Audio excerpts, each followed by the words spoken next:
Hi hello India book of record മോന് കിട്ടിയ സമയം മുതൽ ഒരുപാട് പേരുടെ അടുത്ത് ചോദിക്കുന്നുണ്ട് ഇതിൻ്റെ ആപ്ലിക്കേഷൻ്റെ പ്രൊസീജിയേഴ്സ് എന്തൊക്കെയാണെന്ന്. ഒരുപാട് പേർക്കൊക്കെ പറഞ്ഞു കൊടുത്തു, എന്നാലും ഇപ്പോഴും എല്ലാവരും ചോദിക്കുന്നുണ്ട്. അപ്പം ഞാനൊരു വീഡിയോ ചെയ്തേക്കാന്ന് കരുതി. ഫസ്റ്റ് നമ്മൾ ഗൂഗിളിൽ കയറുക. ഗൂഗിളിൽ കയറിയിട്ട് India book of record application form എന്ന് ടൈപ്പ് ചെയ്ത് കൊടുക്കുക. അപ്പോൾ നമുക്കൊരു പുതിയ പേജ് ഓപ്പൺ ആയിട്ട് വരും. അതിനകത്ത് നമ്മൾ റെക്കോർഡ് ആപ്ലിക്കേഷൻ ഫോം ക്ലിക്ക് ചെയ്യുക. അപ്പോൾ നമുക്ക് വേറെ പുതിയൊരു പേജ് ഓപ്പൺ ആയിട്ട് വരും. How to apply for India book of records. നമുക്ക് വാട്സപ്പിൻ്റെ ഒരു നോട്ടിഫിക്കേഷൻ വരും, അത് നമ്മൾ ക്ലോസ് ചെയ്ത് കളഞ്ഞാൽ മതി. അതിൻ്റെ കുറച്ച് ഡീറ്റെയിൽസ് മേളിൽ കൊടുത്തിട്ടുണ്ട്. താഴെയായിട്ട് step 1, step 2, step 3, step 4, step 5 അങ്ങനെ കുറേ സ്റ്റെപ്സ് കൊടുത്തിട്ടുണ്ട്. അതിൽ സ്റ്റെപ്പ് 1ലാണ് നമുക്ക് ആപ്ലിക്കേഷൻ ഫോം ഉള്ളത്. ആപ്ലിക്കേഷൻ ഫോമിനകത്ത് ക്ലിക്ക് ചെയ്യുമ്പോൾ നമുക്കൊരു ഫോമിൻ്റെ ഫോമാറ്റ് വരും. അതിനകത്ത് ഫസ്റ്റ് കംപ്ലീറ്റ് നെയിം, നമ്മുടെ ഫുൾ നെയിം, അതും ക്യാപിറ്റൽ ലെറ്റേഴ്സിൽ നമ്മൾ ടൈപ്പ് ചെയ്ത് കൊടുക്കണം.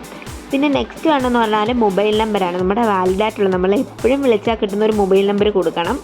പിന്നെ അടുത്തതെന്ന് പറഞ്ഞാൽ നമ്മുടെ ഡേറ്റ് ഓഫ് ബർത്ത് ആണ്, നമ്മുടെ കുട്ടിയുടെ, നമ്മുടെ ആർക്കാണോ റെക്കോർഡ് അപ്ലൈ ചെയ്യുന്നത് അവരുടെ ഡീറ്റെയിൽസ് ആണേ കൊടുക്കേണ്ടത്. നമ്മൾ കുട്ടിയുടെ ഡേറ്റ് ഓഫ് ബർത്ത്, പിന്നെ അതുപോലെ തന്നെ ജെൻഡർ, പിന്നെ ഇമെയിൽ ഐ ഡി കൊടുക്കുമ്പോൾ നമ്മൾ കറക്റ്റായിട്ട് വാലിഡ് അല്ല, അതൊരു ഇമ്പോർട്ടൻ്റ് ആയിട്ടുള്ള കാര്യമാണ്. അവർ ഫുള്ള് നമ്മളെ കോൺടാക്ട് ചെയ്യുന്നത് ഇമെയിൽ വഴിയാണ്, അപ്പോൾ അത് കറക്റ്റായിട്ടുള്ള കൊടുക്കണം. പിന്നെ ഒക്കുപ്പേഷൻ എന്ന് പറഞ്ഞാൽ നമ്മൾ കുട്ടിയുടെ അല്ലേ കൊടുക്കണേ, അപ്പം നമ്മൾ ചൈൽഡ് എന്ന് ടൈപ്പ് ചെയ്ത് കൊടുത്താൽ മതി കേട്ടോ. പിന്നെ നമ്മുടെ പെർമനൻ്റ് അഡ്രസ്സ്, നമ്മുടെ ഫുൾ അഡ്രസ്സ് കൊടുക്കുക.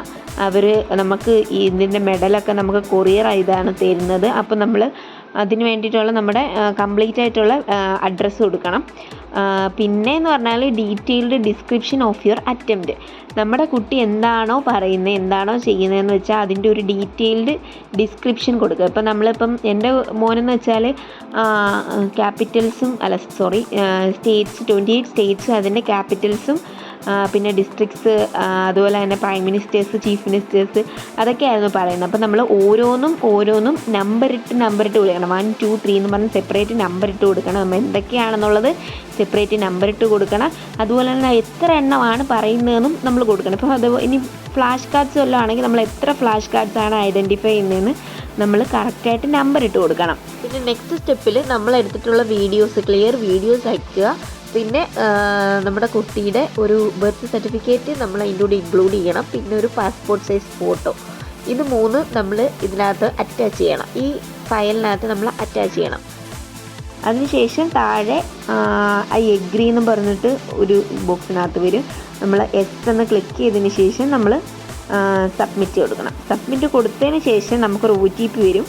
അത് നമ്മുടെ ഇമെയിൽ ഐ ഡി ഇല്ല, നമ്മൾ കൊടുത്ത ഇമെയിൽ ഐ ഡിക്കകത്താണ് വരുന്നത്. അത് നമ്മൾ അതിനകത്ത് ടൈപ്പ് ചെയ്ത് കൊടുക്കും. പിന്നെ നേരത്തെ പറഞ്ഞ വീഡിയോ വയ്ക്കുമ്പോൾ നമ്മൾ ടൈം വെച്ചിട്ടാണ് കുട്ടി പറയുന്നതെന്നുണ്ടെങ്കിൽ നമ്മളത് സ്റ്റോപ്പ് വാച്ച് വെച്ചിട്ട് പറയിക്കണം. പിന്നെ അതുപോലെ തന്നെ കുട്ടി നോക്കി വായിക്കുക എന്നുള്ളത് ഒരു ഫീൽ ഉണ്ടാവരുത്. കുറച്ച് മുതിർന്ന കുട്ടിയാണെങ്കിൽ കണ്ണടച്ച് പറയിപ്പിച്ചാൽ മതി, അല്ലെ കണ്ണെന്തെങ്കിലും കൊണ്ട് കെട്ടി പറയിപ്പിച്ചാൽ മതി. സ്റ്റെപ്പ് 3 എന്ന് പറഞ്ഞു കഴിഞ്ഞാൽ നമ്മൾ അവർക്ക് അയച്ച ഡോക്യുമെൻറ്റ്സ് എന്തെങ്കിലും കറക്ഷൻസോ എന്തെങ്കിലും ഇൻകംപ്ലീറ്റ് ആയിട്ടുള്ള എന്തെങ്കിലും ഉണ്ടെങ്കിൽ അവർ നമ്മൾക്ക് മെയിൽ അയച്ചുകൊണ്ടിരിക്കും. അതെന്തെങ്കിലും ഉണ്ടെങ്കിൽ നമ്മളത് കറക്റ്റ് ചെയ്ത് അയച്ചു കൊടുക്കണം. വിതിൻ 7 to 10 ഡേയ്സിനകത്ത് നമ്മൾക്ക് അവർ റിപ്ലൈ തരും. അടുത്ത സ്റ്റെപ്പ് വഴി ഫൈനൽ ഡിസിഷൻ നമ്മൾ അറിയിക്കണം, രജിസ്റ്റേർഡ് ഇമെയിൽ ഐ ഡി വഴി. സ്റ്റെപ്പ് 5 എന്ന് പറഞ്ഞു കഴിഞ്ഞാൽ ഇൻ കേസ് നമുക്ക് അപ്രൂവ് ആയിട്ടുണ്ടെങ്കിൽ അവരുടെ കൺഫർമേഷൻ മെസ്സേജ് വരും. ആ മെസ്സേജ് വന്നു കഴിഞ്ഞാൽ എന്തെങ്കിലും അവർ നമുക്ക് അതിൻ്റെ ഹെഡിങ് അയച്ചു തരും. നമ്മൾ അതിനകത്ത് എന്തെങ്കിലും മിസ്റ്റേക്സോ തിരുത്തലുകളോ മറ്റോ ഉണ്ടെങ്കിൽ നമ്മളത് പറഞ്ഞു കൊടുക്കണം. IBRൻ്റെ ടൈറ്റിലാണ്, നമുക്ക് ടൈറ്റിൽ എന്തെങ്കിലും ചേഞ്ചസ് ഉണ്ടെങ്കിൽ പറഞ്ഞു കൊടുക്കാം. നെക്സ്റ്റ് സ്റ്റെപ്പ് എന്ന് പറഞ്ഞു കഴിഞ്ഞാൽ നമ്മൾ ഈ അച്ചീവേഴ്സ് പാക്ക് നമ്മൾ വാങ്ങിക്കുന്ന കാര്യമാണ്. 1 ഇയർ ബാക്കിൽ ഞാൻ പേ ചെയ്തത് 9600 ആയിരുന്നു. പേ ചെയ്ത് കഴിഞ്ഞാൽ നമ്മൾ കൊടുത്തിരിക്കുന്ന അഡ്രസ്സിനകത്തോട്ട് അവർ പാക്ക് അയച്ചു തരും. 20 ഡേയ്സ് ടൈമാണ് അവർ പറയുന്നത്. ഞാൻ DTDC വഴിയായിരുന്നു കളക്ട് ചെയ്തത്. അതിനുശേഷം ലാസ്റ്റ് സ്റ്റെപ്പിലായിട്ട് നമ്മൾ ഈ പാക്ക് ഉൾപ്പെടുത്തിക്കൊണ്ടൊരു ഫോട്ടോ എടുത്ത് HD ക്വാളിറ്റിയിൽ അവർക്ക് അയച്ചു കൊടുക്കുക.